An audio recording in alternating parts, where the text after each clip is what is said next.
got a Black Hawk going down. We got a Black Hawk going down. Roger, bird down.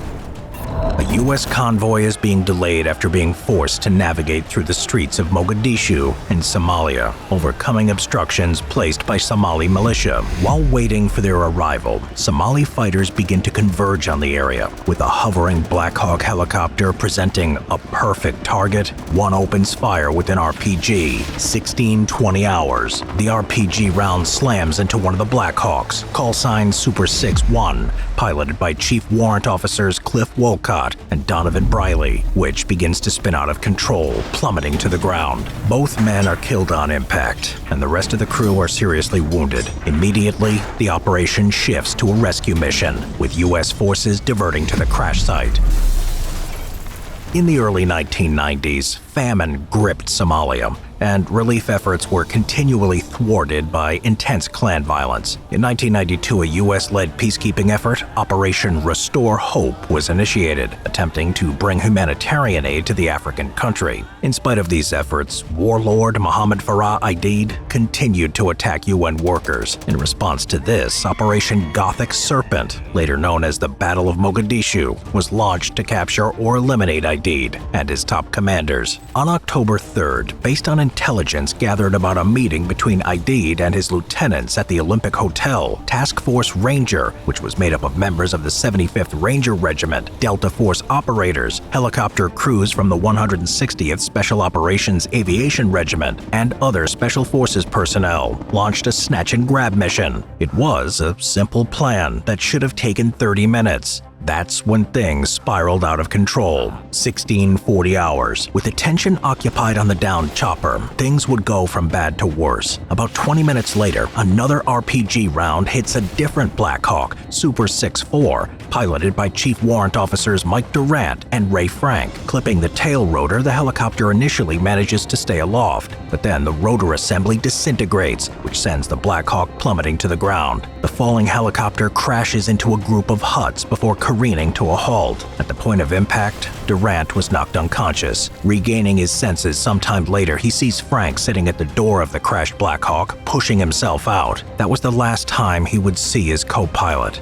The fate of the rest of the crew at this point is unknown. Durant is unable to move, the impact fracturing his femur and crushing several vertebrae. Resigned to his fate, he takes off his helmet, gloves, and watch for reasons he couldn't explain, and preparing to defend himself as best he can, he raises his MP5 and waits for the worst. It was now that he received some unexpected help. Master Sergeant Gary Gordon was born in 1960. Growing up in Lincoln, Maine, he joined the Army at the age of 18, and after an assignment with the 10th Special Forces Group, he joined Delta Force. Sergeant First Class Randy Shugart was born in 1958 in Lincoln, Nebraska. He enlisted in the Army while in high school, eventually earning his Ranger tab before leaving the service. He would re-enlist as a Ranger before being assigned to Delta Force. During Operation Gothic Serpent, both men were to stay airborne, riding in Black Hawk call sign Super 6-2, providing sniper cover while the operation was underway. When Super 6-4 was shot down, most of the attention is concentrating on reaching the crash site of Super 6-1. With a large number of Somali militia converging on the wreckage of Super 6-4, a relief column is sent to reach the crash site, though this is turned back due to heavy resistance, as is another force sent by the 10th Mountain Division. 16-42 hours. With no one to aid the downed Black Hawk, Gordon and Shugart asked to be inserted to protect the survivors. Their request is denied. It's stated by their commanders that they will be more useful providing air cover. More to the point, though, were the odds. A pair of Delta snipers against what seemed like half the city? Everyone knows it would be a one-way trip. They ask a second time, knowing that with each passing moment, the downed crew's chances were slipping away. A third time, they ask, and finally, their request is approved. Super 6-2 lands about 100 yards from the crash site, and Shugart and Gordon leap out. A third man in their team, Sergeant First Class Brad Hallings, stays aboard the Black Hawk, using the door-mounted minigun to cover them from the air, taking over from the crew chief who has been wounded. When they reach the crash site, Gordon and Shugart move Durant from the helicopter and arrange the other members of the crew as best they could into a defensive perimeter, though there are some reports that they are already dead by the time the Delta snipers arrive. Durant was under the impression that they were about to be rescued and that a convoy or helicopter would be picking them up shortly, though this was not the case at all. Super 6-2 continues to circle the crash site, the minigun wielded by Hollings providing what cover he could, until that Black Hawk is also hit by an RPG and small arms fire. Hollings had his leg blown off, and both the pilot, Chief Warrant Officer Mike Gofina, and co-pilot Jim Yaccone are also wounded.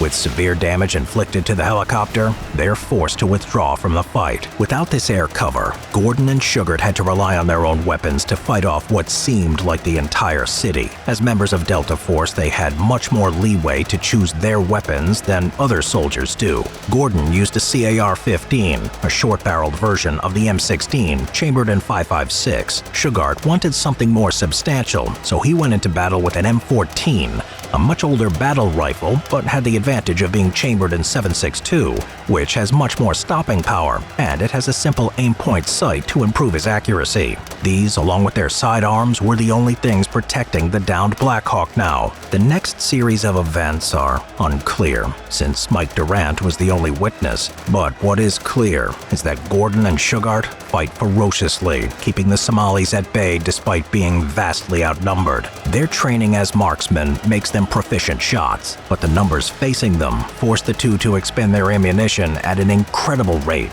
With Durant doing what he can with his MP5, the battle continues as ammunition runs low. In the middle of the fight, the men rummage through the crashed Black Hawk, gathering every round and functioning weapon they could get their hands on. But this wasn't enough. There are frantic calls on the radio for help, and there are some indications that a reaction force is on the way, but this never materializes. 1740 hours. There's some controversy as to what happened next. Official reports claim that Shugart was killed first, and that Gordon gave Durant his rifle with the last few rounds in it. Others claim that Gordon was hit first. Durant was given a CAR-15, and it's highly unlikely that Shugart would give away his prized M14. And at least one witness remembers hearing Shugart over the radio at this point. Either way, one of the two is killed, and the other picks up the fallen rifle, handing it to the paralyzed Durant. He simply said, "Good luck," and then turned back to the fight. A few moments later, Durant hears Shugart cry out in pain, and then falls silent. It's been reported that 24 Somali fighters were killed by Gordon and Shugart during their last stand,